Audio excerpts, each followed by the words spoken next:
기도하겠습니다. 하나님, 주님 안에 저희가 있으니 늘 기쁨이 가득합니다. 삶을 극복하는 용기가 여기에 있고 어려움을 디디고 일어서는 힘도 여기에 있습니다.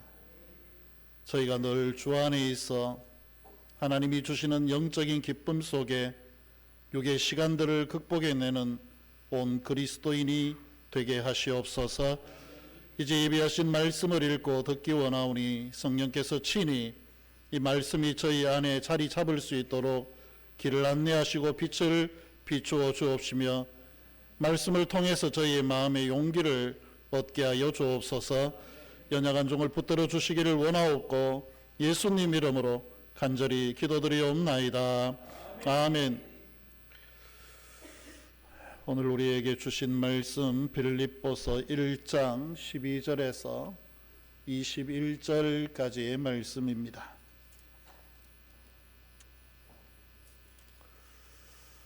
빌립보서 1장 12절에서 21절까지의 말씀 제가 봉독합니다. 형제들아, 내가 당한 일이 도리어 복음 전파의 진전이 된 줄을 너희가 알기를 원하노라. 이러므로 나의 매임이 그리스도 안에서 모든 시위대 안과 그 밖의 모든 사람에게 나타났으니 형제 중 다수가 나의 매임으로 말미암아 주 안에서 신뢰함으로 겁없이 하나님의 말씀을 더욱 담대히 전하게 되었느니라. 어떤 이들은 투기와 분쟁으로, 어떤 이들은 착한 뜻으로 그리스도를 전파하나니 이들은 내가 복음을 변정하기 위하여 세우심을 받은 줄 알고 사랑으로 하나 그들은 나의 매임에 괴로움을 더하게 할 줄로 생각하여 순수하지 못하게 다툼으로 그리스도를 전파하느니라. 그러면 무엇이냐? 그 치레로 하나 참으로 하나 무슨 방도로 하든지 전파되는 것은 그리스도니 이로써 나는 기뻐하고 또한 기뻐하리라. 이것이 너희의 간구와 예수 그리스도의 성령의 도우심으로 나를 구원에 이르게 할 줄 아는 고로 나의 간절한 기대와 소망을 따라 아무 일에든지 부끄러워하지 아니하고 지금도 전과 같이 온전히 담대하여 살든지 죽든지 내 몸에서 그리스도가 존귀하게 되게 하려 하나니 같이 읽습니다. 이는 내게 사는 것이 그리스도니 죽는 것도 유익함이라. 아멘. 인사하겠습니다. 주님 앞에 설 때까지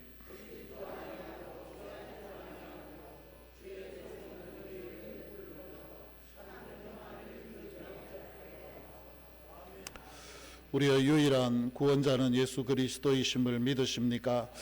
오늘 우리가 죽어도 하나님의 나라에 가게 될 것을 확신하십니까? 믿음의 고백대로 우리 안에 이루어지기를 축복합니다. 올라가십니까? 내려옵니까? 아침에 몇 분에게 여쭈어 봤더니 올라가는 분도 계시고 내려온다는 분도 계십니다. 자녀들이 내려오는 게 편할 수도 있고 또 우리가 올라가는 게 편할 수도 있고 저는 참 고리타분한 사람입니다. 어느 정도 고리타분하냐? 아이들이 장가를 가면 무조건 내려와야 된다는 쪽입니다. 굉장히 고리타분하죠. 그리고 시아버지에게 절할 때는 문 밖에서 절하라고 시킬 거다. 그렇게 했더니 보영이는 장가 다 갔네. 뭐 이런 생각을 합니다. 그거보다 더 큰 조건이 있습니다. 이런 것은 제가 다 관용할 수 있는데 일단은 절대적으로 아시죠? 뭐가 필요한지. 그것만 채우면 나머지 문제는 내가 모든 것을 그리스도 안에서 관용할 수 있다. 얼마나 시아버지가 마음이 바다와 같이 넓고 하늘과 같이 높은지 모르겠습니다. 요즘은 전반적으로 여유가 없는 것 같아요. 그죠? 여유가 없어서 일어난 일은 고사하고 앞으로 일어나지 않을 일에 대해서도 너무 걱정들이 많아요. 사실 일어난 문제들은 뭐 우리가 하나씩 풀어나가면 되는 문제고 그런데 문제는, 진짜 문제는 앞으로 일어나지 않는 걱정들을 우리가 미리 땡겨서 하는, 이게 진짜 사실 문제 아니겠습니까? 뭐 정치도 또 그렇고 경제적인 상황들도 그렇고 뭐 이런 것들도 사실 별거 문제가 아니에요.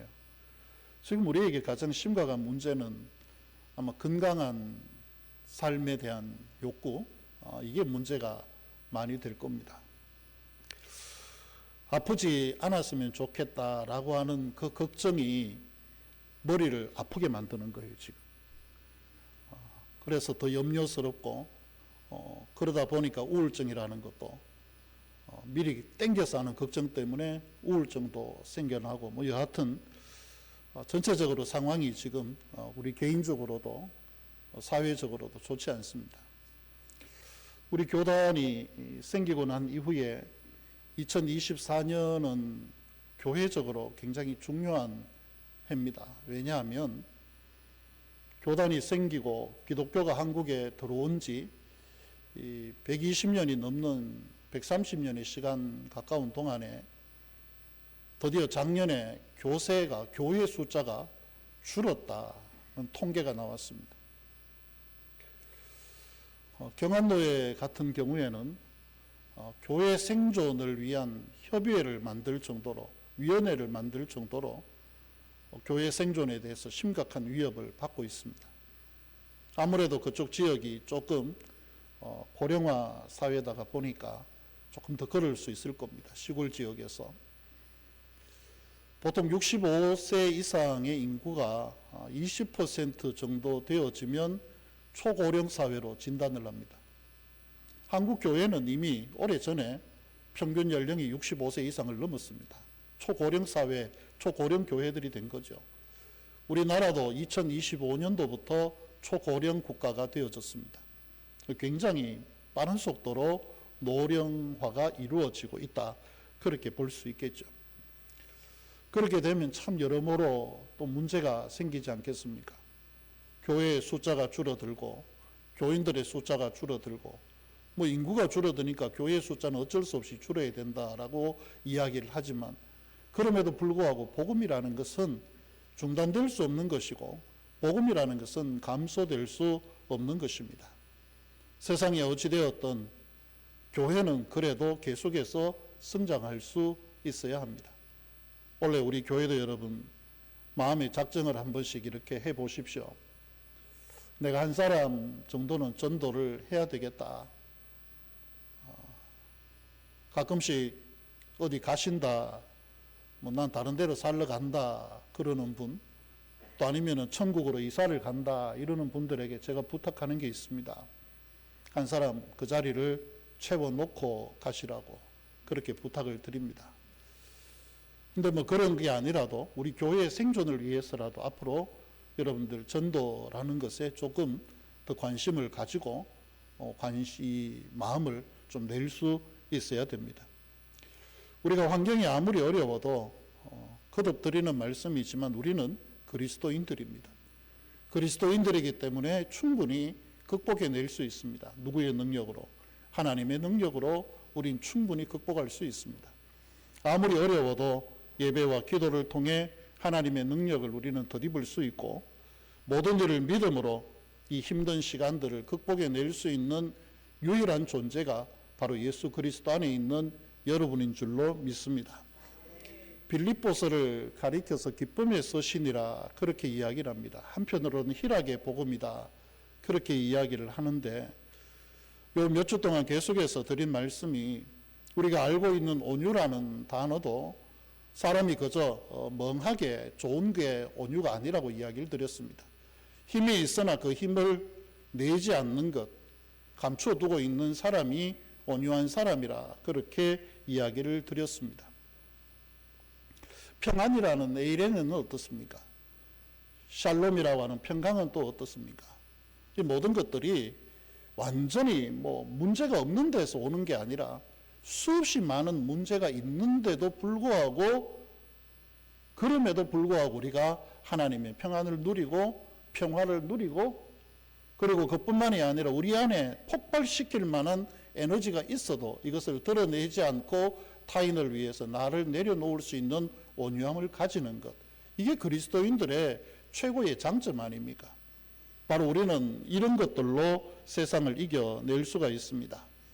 사람이 겪을 수 있는 모든 어려움과 여러 가지 질병과 환경적인 고통이 와도 그럼에도 불구하고 우리가 기쁨을 누릴 수 있는 것, 그 특정한 이유가 하나 있습니다. 바울은 오늘 그것을 가리켜서 그리스도 안에서, 주 안에서라고 이야기를 하고 있습니다. 바울이 당면한 문제가, 큰 문제가 세 가지가 있었습니다. 첫 번째 문제는 환경적인 거였어요.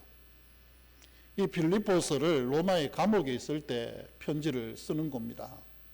그러다가 보니까 환경이라는 것 자체가 좋은 환경이 절대 아니에요. 사람들을 늘 감옥에서 보는 게 어떤 것들입니까? 좋지 못한 모습들 볼 것 아닙니까?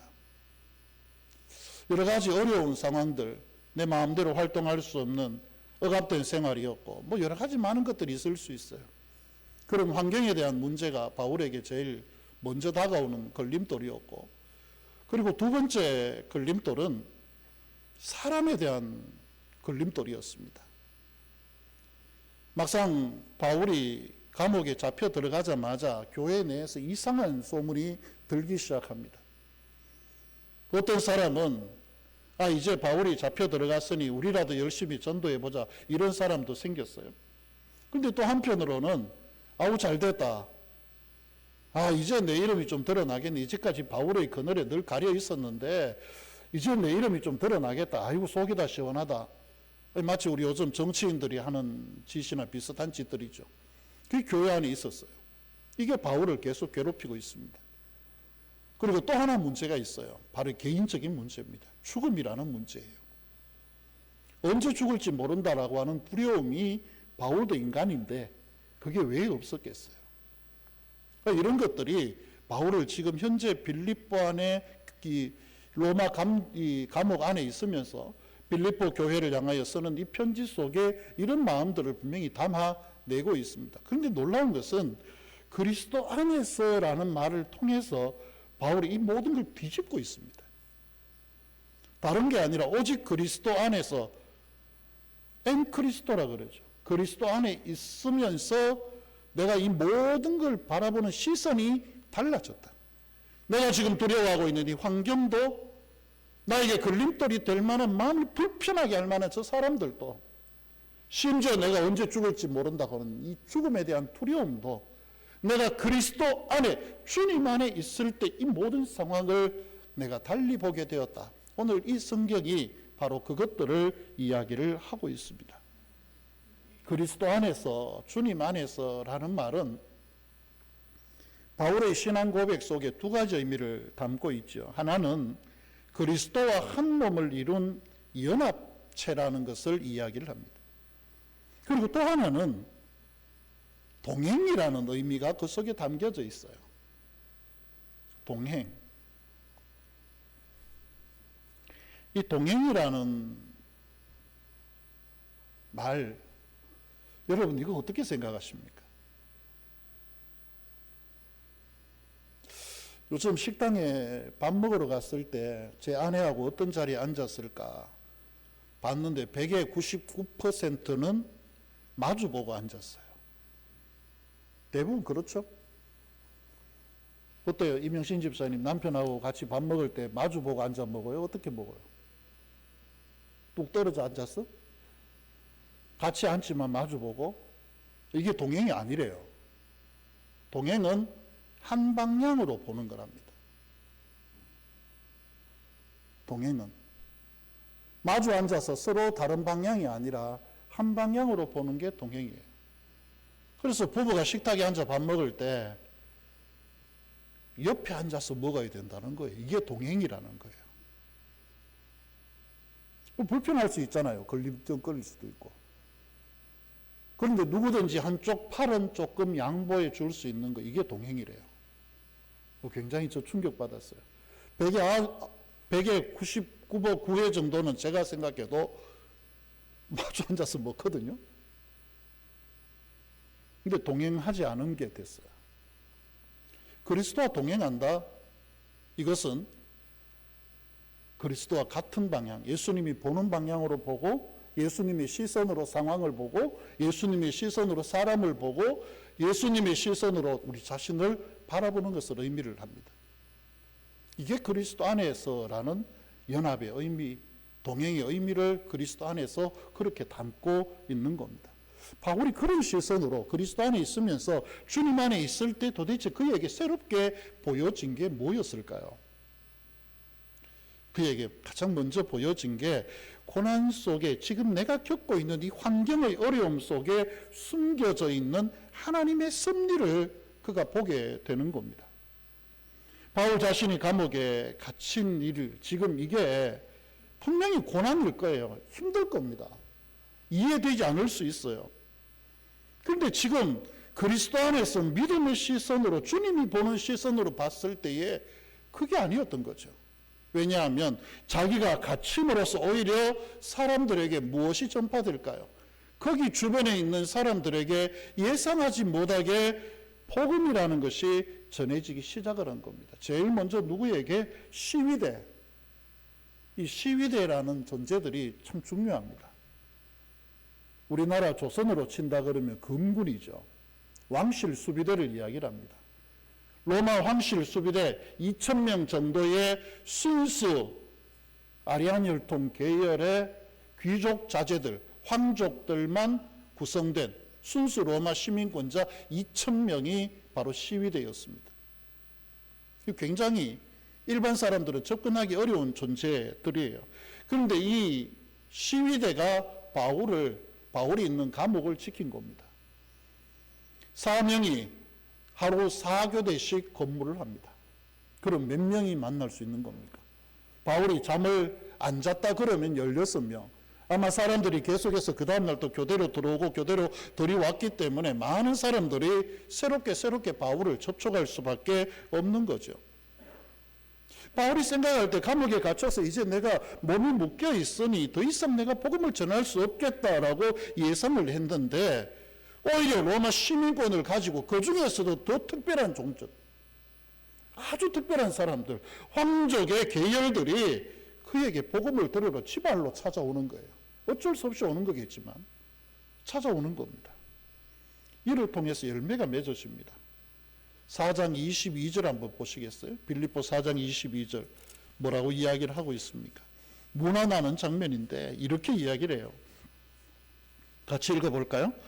모든 성도들이 너희에게 문안하되 특히 가이사의 집 사람들 중 몇이니라. 이 가이사의 집 사람들 중 몇이니라, 이 대단히 중요한 표현입니다. 가이사가 누굽니까? 로마 황제입니다.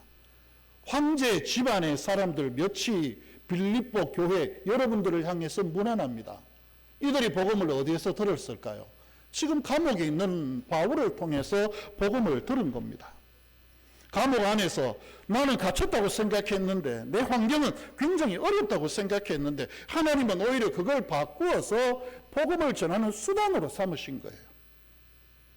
이게 하나님의 섭리였습니다. 이게 일반적인 눈으로 볼 때는 절대로 발견할 수 없는 진리예요. 그런데 그리스도 안에서 예수님의 눈으로 봤을 때에 이게 보여진 겁니다.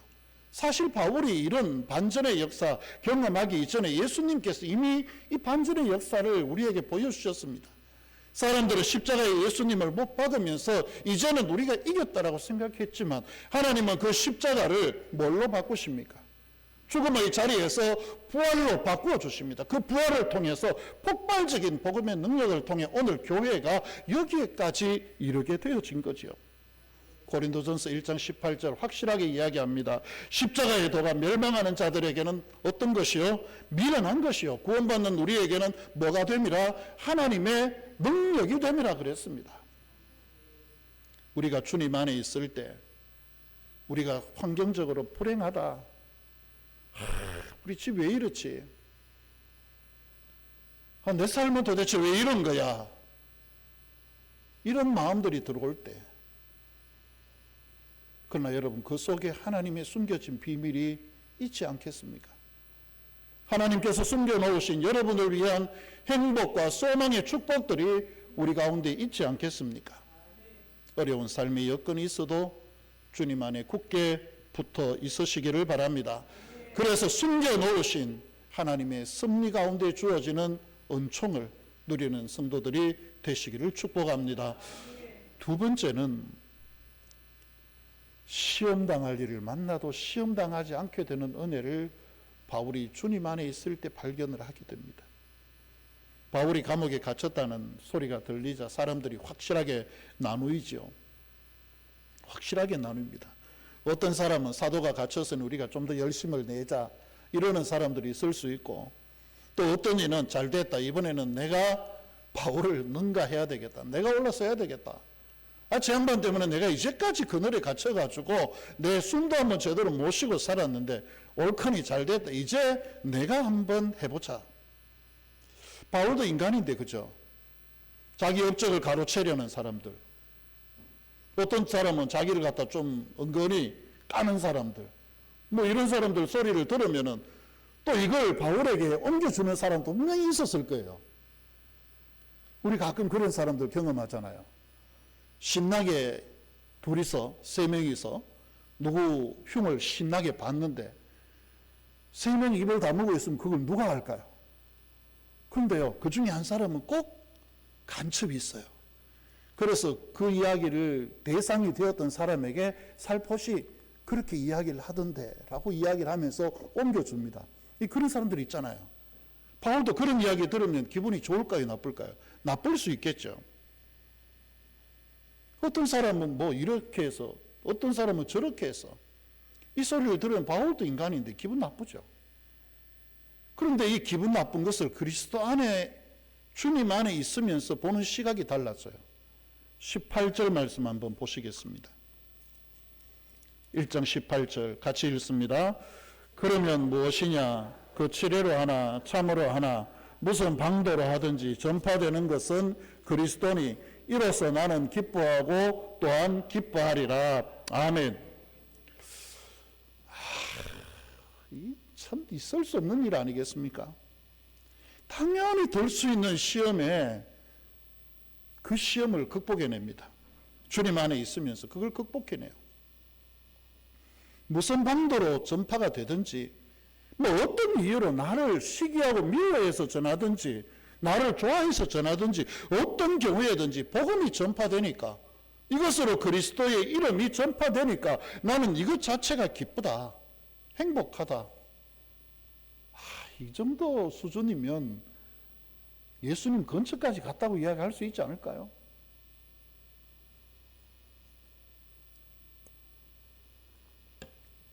우리 생각은 어떻습니까? 내 생각이 조금 더 나을 수도 있고, 여러 가지 면으로 봤을 때 내가 기능적으로, 기술적으로 조금 더 뛰어난 것이 있을 수도 있고, 뭐 여러 가지 면으로 봤을 때 내가 저 사람보다 모자라는 게 전혀 없는데, 그런데 왜 다른 사람들은 나를 인정하지 않고 그 사람을 인정하는가? 뭐 그런 소리 들으면 여러분 마음이 어떨까요? 기분이 좀 섭섭하지 않겠습니까? 근데 분명한 것은 우리가 이런 시험 될 수 있는 상황이 됐을 때 주님 안에서 바라보는 시각을 가져야 됩니다. 이런 문제들로 인해서 어지럽거나 시험에 들 필요가 전혀 없습니다. 어떤 모습이든지 나를 통해서 나를 갖다가 밟으려는 사람, 나를 세우려는 사람, 어떤 모습이든지 간에 예수님의 복음이 전해지면 되는 것 아닙니까? 이런 마음으로 좀 넉넉하게 바라볼 수 있어야 돼요.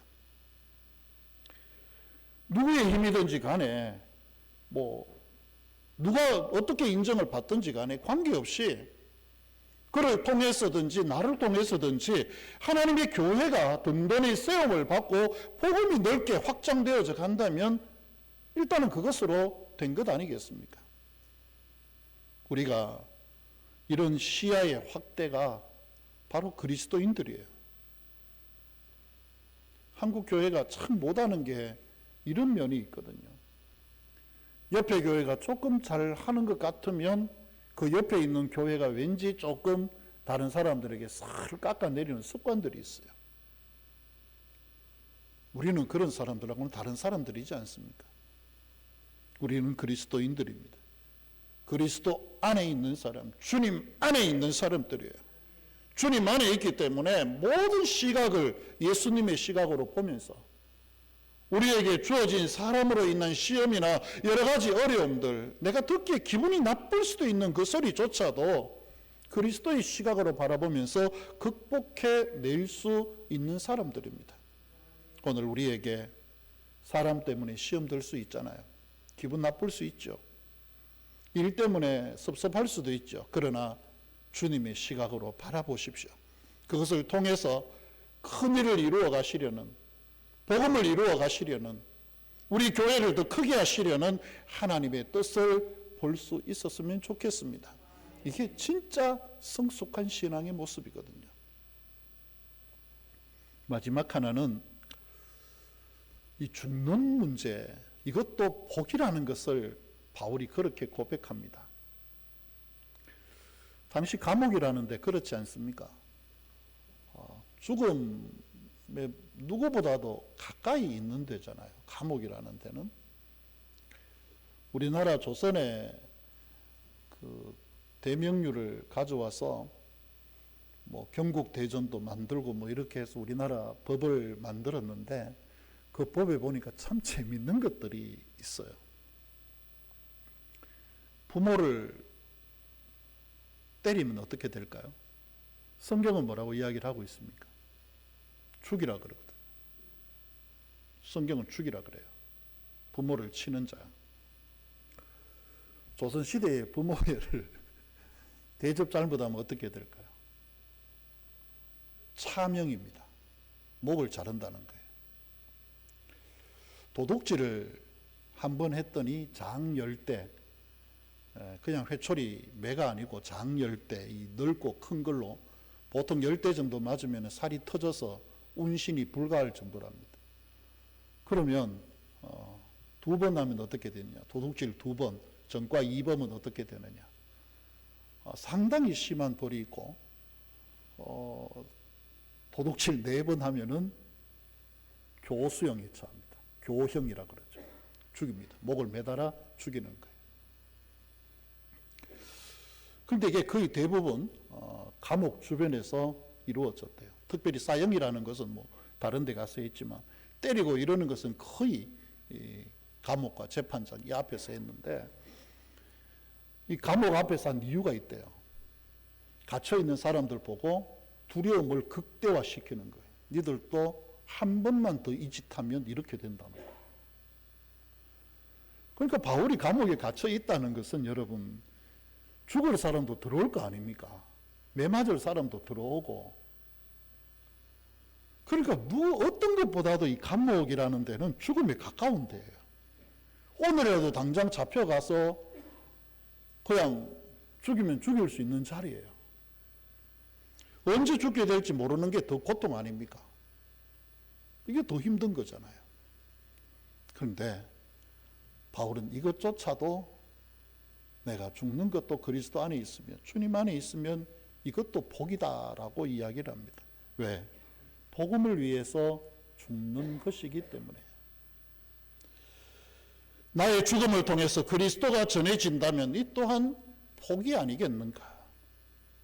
실제로 바울은 빌립보서 2장을 써서 이 빌립보서를 보내서 빌립보 교회로 써서 보낸 2년 뒤에 형장의 이슬로 그렇게 순교하게 되었습니다.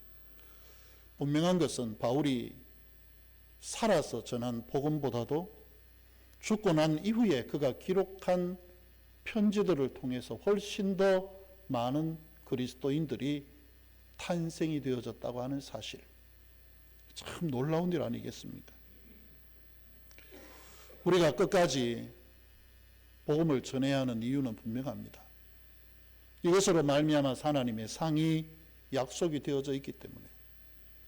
죽는 것 두려운 일입니다. 우리에게도 역시 힘든 일이에요. 그러나 적어도 그리스도인들에게 죽음이라는 것은 극복하지 못할 두려움이 아니라 주님 안에 있어 극복할 수 있는 것들입니다.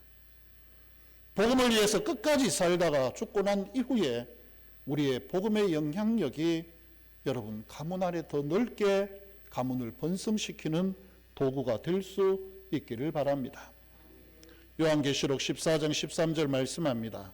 또 내가 들으니 하늘에서 음성이 나서 이르되 기록하라, 지금 이후로 주 안에서 죽는 자들은 복이 있도다 하시매 성령이 이르시되 그러하다 그들이 수고를 거치고 쉬리니 이는 그들의 행한 일이 따름이라 하시더라.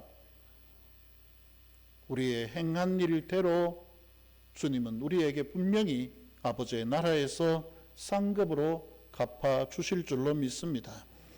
복음을 위해서 복음대로 살다가 주 안에서 죽는 자 그리스도께서 가장 놀라운 복으로 갚아 주실 것입니다.